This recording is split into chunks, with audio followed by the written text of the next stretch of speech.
Well, hello, LinkedIn, X, Facebook, YouTube, Twitch, LinkedIn, and my regular Facebook feed, because normally I don't stream on there, because most of this is like super nerd talk, and um, this is a little bit different, even though it is kind of nerd adjacent.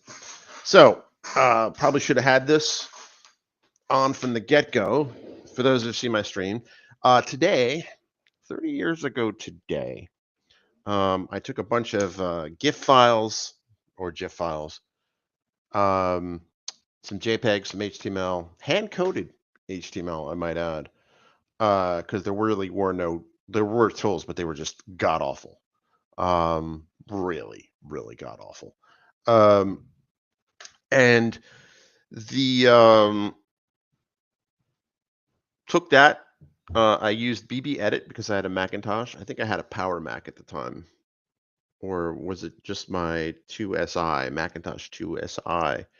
And I uploaded some HTML and GIF files and a JPEG or two that I had worked very, very hard on. And let me see if I can pull up the Internet Archive.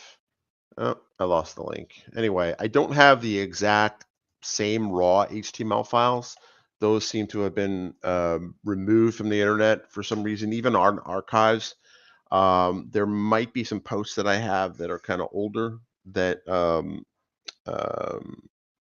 that capture the initial look and feel of the site, but say nostalgia makes things look better.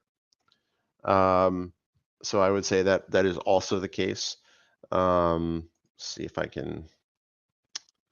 I will share. This was the original logo of Frank's World. Let's give it a look-see. And there it is.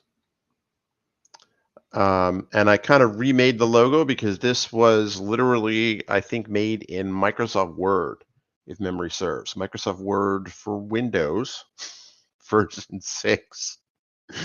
All right, screen sharing is not allowed. Let me know in the comments if you can see my screen. Let's see, I will look at a previous version of the feed. And all right, I will have the confidence monitor over there. That is about 30 seconds behind. 30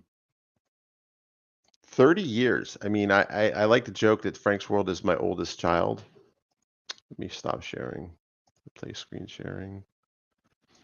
Oh, wait, it is showing up. Awesome.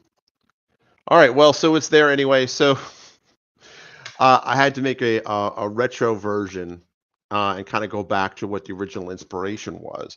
And the original inspiration for the name Frank's World actually goes back to two places. Weekly World News. Let's see. I will share that tab now. And they're still online, actually. So let's check it out. Stop screen sharing, replace screen sharing. Yep. So this was the original logo. It's hardly really changed. So the origin of this was this, and let's see, Wayne's World, which was very popular at the time. And you can kind of see I took inspiration from this. Let's see if I can open image in new window, and I'll share this tab instead. And I will get rid of that. And so, oops, I really need to zoom in on that. How does that look? You'll see I kind of took inspiration of that, and whatever you can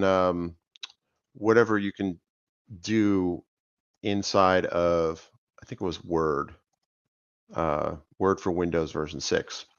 So that was kind of it. So the original origin of Frank's World actually started in 1991 or 1992 in the Bronx. And it was originally, I just gotten my Macintosh LC. Some of the first computer I ever owned, which was the second computer I ever owned, the first computer I ever owned was the Commodore 64.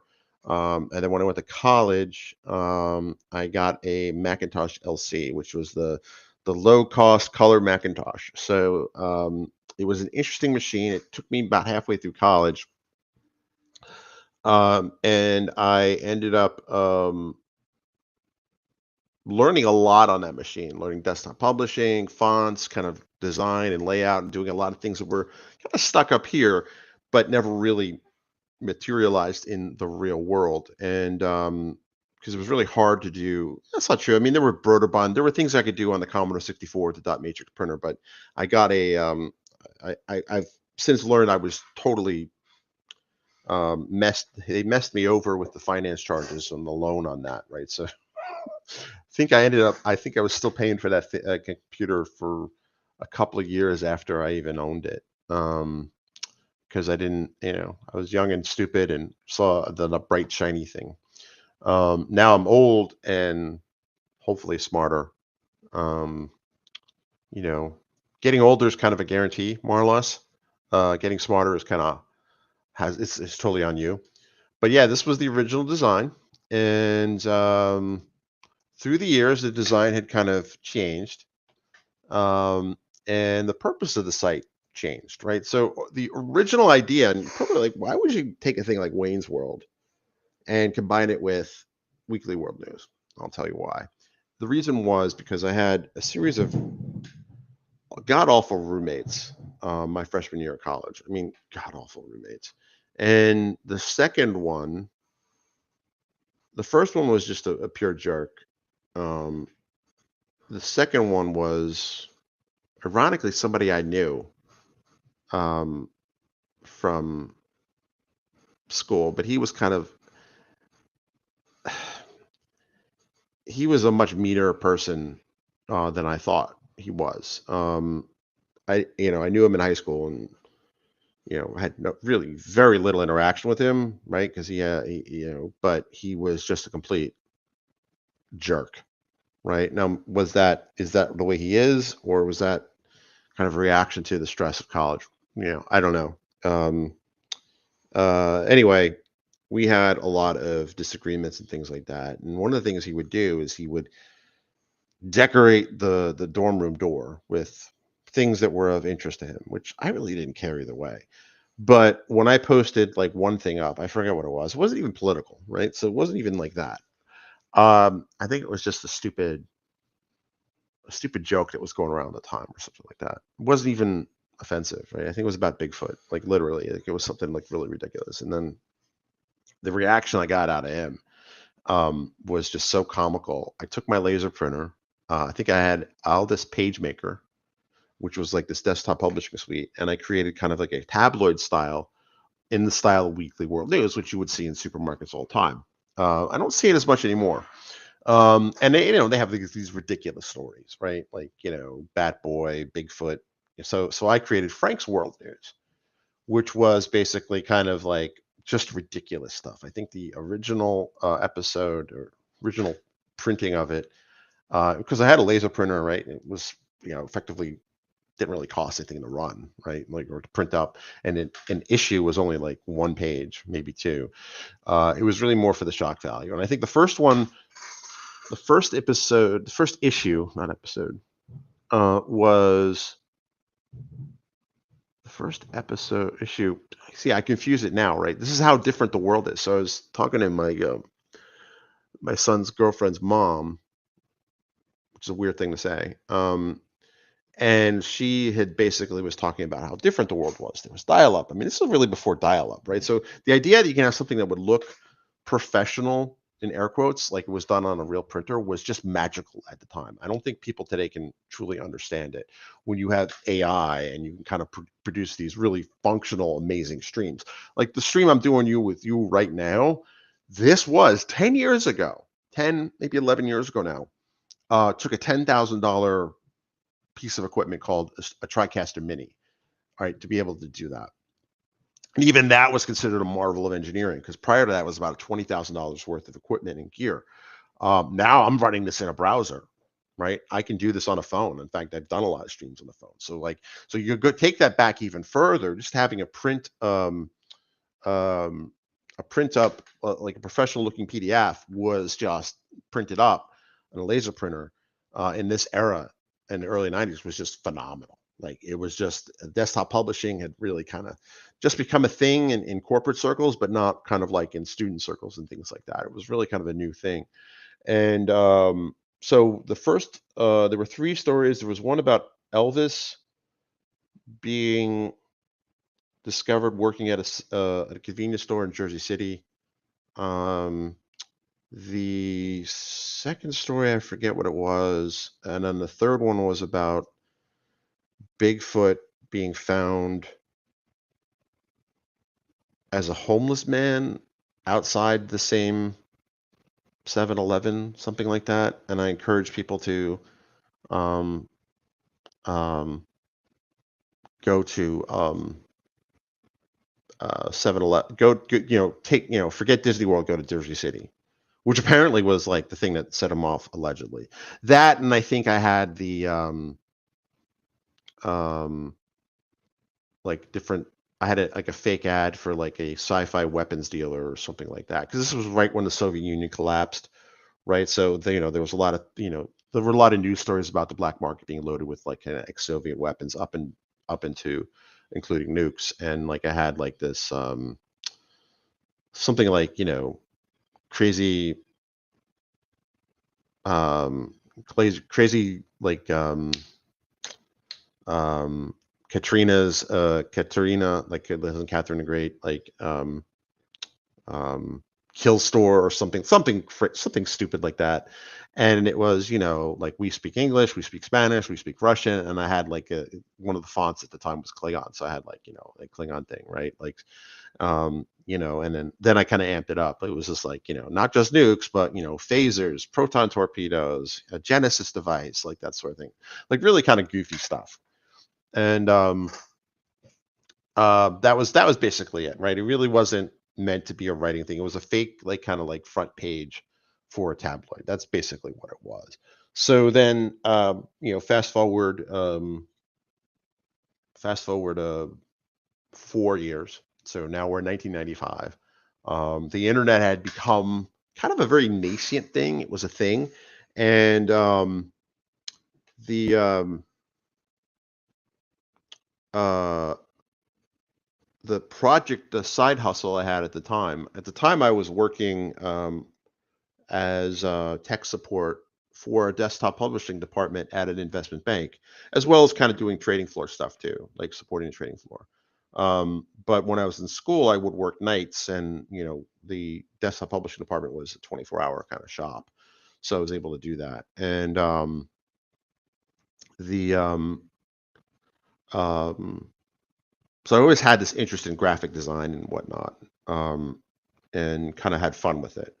So when the 90s, kind of the internet hit its stride, I was working on this video game idea, and it was basically like Mortal Kombat but set in the Bronx, and there were different characters and things like that. And that kind of dragged on, and I was going to come up with a video game for it and then run it on the Mac, right? Because right at the time, Mac gaming was not really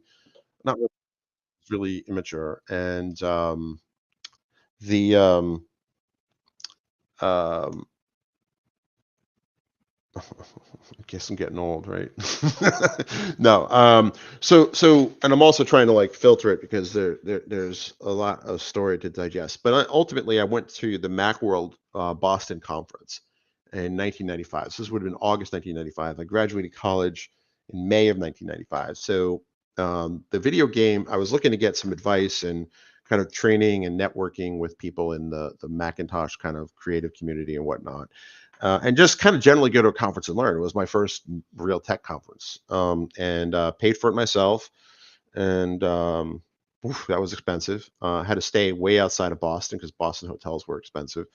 And I remember it was the same week that Jerry Garcia died. I think it was the same week he died. And it was also about the same week of Netscape going public. And at the time, the internet was kind of like, it's going to be important. We weren't sure how it was going to be important. It was definitely going to change the way things were done.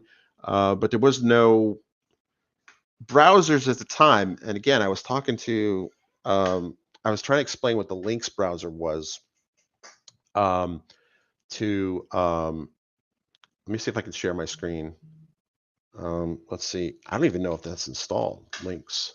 No. Oh, apparently you can install it. So let's do a live coding session, a live terminal session. Don't worry, folks. This is going to be a little nerdy, but not like super nerdy. All right, so let's go. Let's swap the positions here.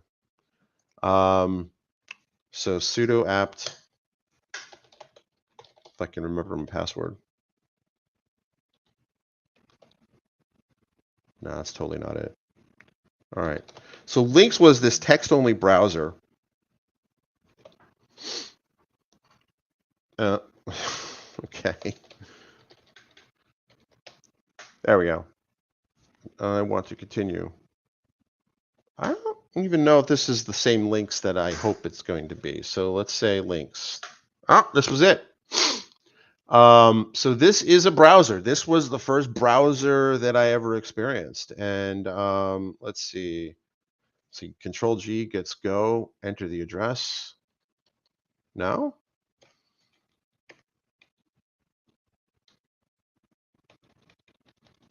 So this was a browser. So the idea would be, let me exit out of that. So links, franksworld.com. Let's see.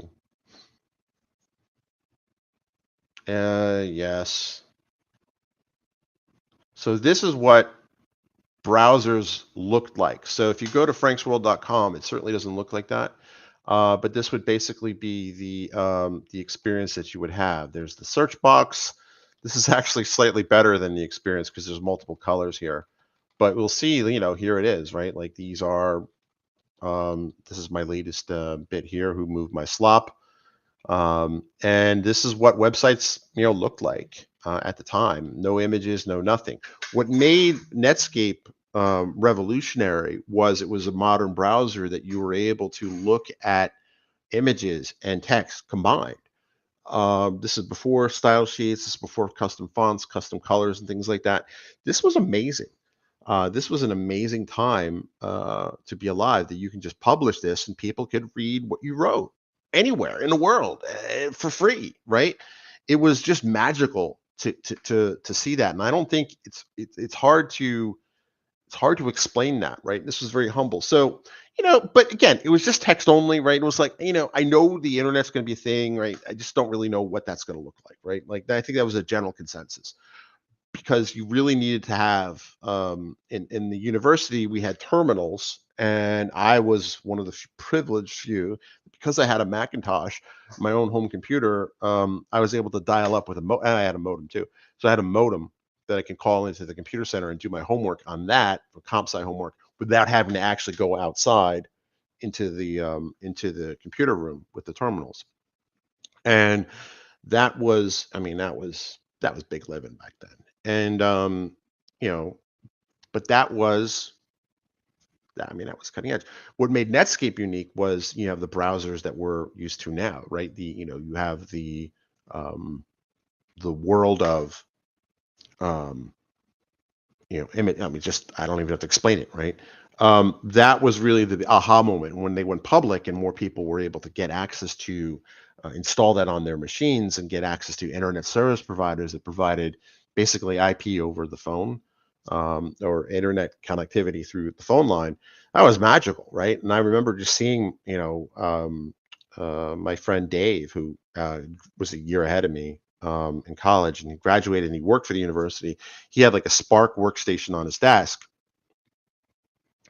and he had an actual, like, connection to the internet that had, he had the browser installed, because you really can't. That is about as high tech as you can get in a browser in um, on a terminal, right? There's no images, right? You can download images and stuff, but it's not the same experience. So the net result was, I just saw it and it was magical. Like, not only, getting text is one thing, but getting text, images, and things like that in color, no less. Like, I mean, it was just magical, magical, magical, magical.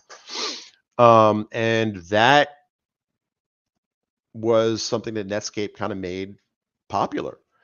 And that really set in motion the modern world that we have today. And I have to jump for a meeting in a few minutes, but I just wanted to mark the occasion and just talk about how long ago that was. So I'll never forget, I was in a talk and by Joe Sparks. Shout out to you, Joe. You were a already a noted animator and video game creator because my plan was to release the video game on CD, right? And kind of box it. And then he had said something kind of, which at the time was just ludicrous, is what he said was, you should probably think about packaging your products and your experiences for the internet because that's going to be a big thing, or for the browser because that's going to be a big thing. And I think he referenced that Netscape had went public, either that week or the day before, or something like that. I'm thinking to myself, "Oh, I don't know, man. Downloading stuff off the internet and running it, or running it in a browser, I don't think we're there yet." Um, and it turns out we were both right, but that kind of conversation stuck with me. So I was real inspired by my time there at Macworld Boston '95, and the sorry, a Slack message came through and derailed my train of thought. Um, what was really amazing was the inspirational feeling because everybody there, the buzz was there. Like the buzz was just everyone was stoked about the internet. They knew the browser was going to be a thing. There was already Macromedia. What was it? Shockwave was the web thing. Director, Macromedia Director was the thing you would make your interactive CDs on. And interactive CDs had been all the buzz for the last few years. And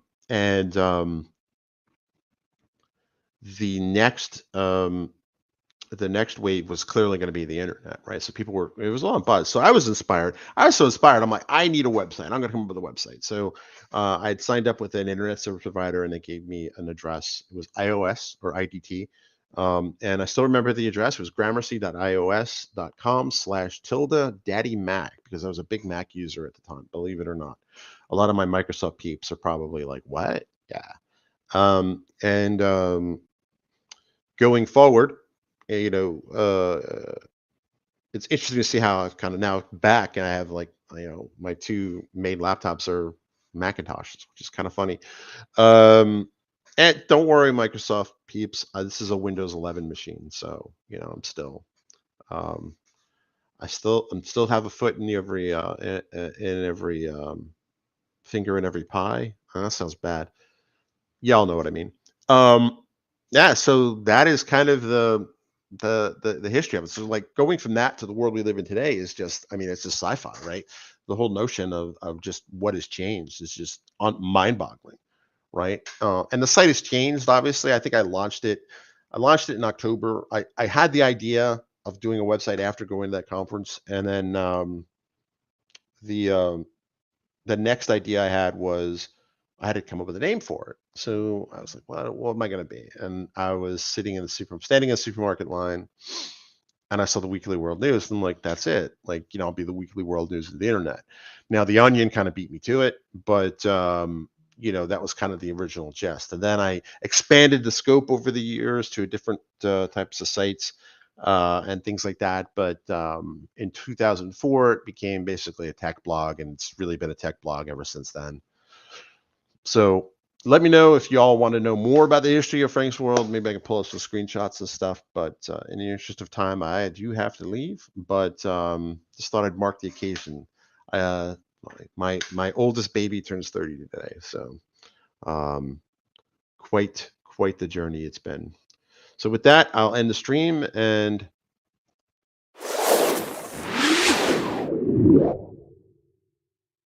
you knew I was going to pull that image out. Anyway, have a good one.